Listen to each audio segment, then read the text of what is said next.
মধ্যপ্রাচ্যে যুদ্ধের উত্তাপ, সেই উত্তাপ ছড়িয়ে পড়ছে পুরো বিশ্ব অর্থনীতিতে। তেলের দাম হঠাৎ করেই ঊর্ধ্বমুখী, শেয়ার বাজারে ধস আর জ্বালানি সংকটের আশঙ্কায় দিশেহারা সরকারগুলো। কেউ দাম বেঁধে দিচ্ছে, কেউ রিজার্ভ খুলতে প্রস্তুত, আবার কোথাও জ্বালানি রেশনিং পর্যন্ত শুরু হয়ে গেছে। যুক্তরাষ্ট্র ও ইসরায়েলের সঙ্গে ইরানের সংঘাত বাড়তে থাকায় বিশ্ববাজারে জ্বালানি সরবরাহ নিয়ে তৈরি হয়েছে বড় অনিশ্চয়তা। বিশেষ করে বিশ্বের অন্যতম গুরুত্বপূর্ণ তেল পরিবহন পথ হরমুজ প্রণালী ঘিরে তৈরি হয়েছে আশঙ্কা। এই রুট দিয়ে প্রতিদিন বিশ্বের প্রায় 1/5 তেল পরিবহন হয়। যদি এই পথ ব্যাহত হয়, তাহলে বিশ্বজুড়ে শিল্প উৎপাদন থেকে পরিবহন খাত সহ সব ক্ষেত্রেই পড়বে বড় ধাক্কা। এই পরিস্থিতিতে দ্রুত পদক্ষেপ নিচ্ছে বিভিন্ন দেশ।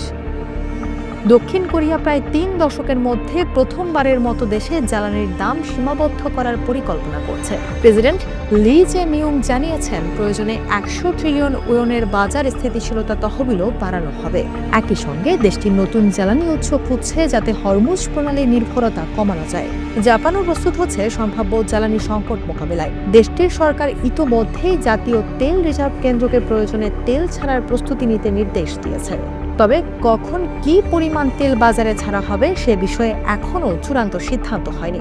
বিশ্লেষকদের মতে এই ধরনের পদক্ষেপ বাজারে আতঙ্ক কমাতে গুরুত্বপূর্ণ ভূমিকা রাখতে পারে। জ্বালানি সরবরাহ নিশ্চিত করতে ভিয়েতনাম জ্বালানি আমদানির উপর থেকে শুল্ক তুলে নেওয়ার পরিকল্পনা করছে।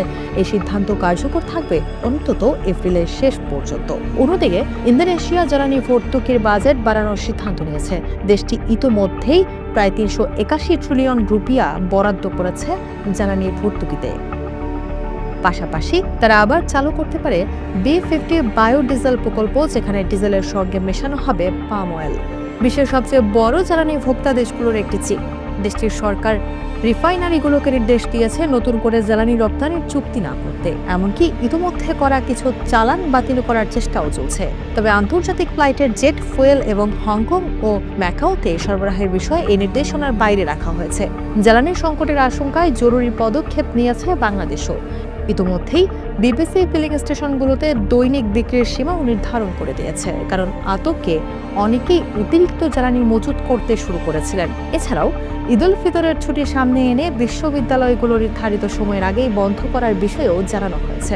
উদ্দেশ্য একটাই, আর তা হলো বিদ্যুৎ ও জ্বালানি সাশ্রয়। এর পাশাপাশি বাংলাদেশ যেহেতু প্রায় 95% জ্বালানি আমদানির উপর নির্ভরশীল, তাই আন্তর্জাতিক বাজারের অস্থিরতা দেশের অর্থনীতিতেও সরাসরি প্রভাব ফেলতে পারে। বিশ্লেষকরা বলছেন, মধ্যপ্রাচ্যের এই সংঘাত দীর্ঘস্থায়ী হলে বিশ্ব অর্থনীতির উপর চাপ আরও বাড়তে পারে। তেলের দাম বাড়লে পরিবহন, খাদ্য এবং শিল্পসহ অন্যান্য খাতেও বাড়বে ব্যয়, আর সেই প্রভাব থেকে কোনো দেশই পুরোপুরি নিরাপদ নয়। এখন প্রশ্ন একটাই, সংঘাত কি দ্রুত থামবে, নাকি বিশ্বজুড়ে আরও বড় জ্বালানি সংকটের দিকে এগোচ্ছে পৃথিবী? আপনার কি মনে হয়? মতামত জানাতে পারেন কমেন্টে।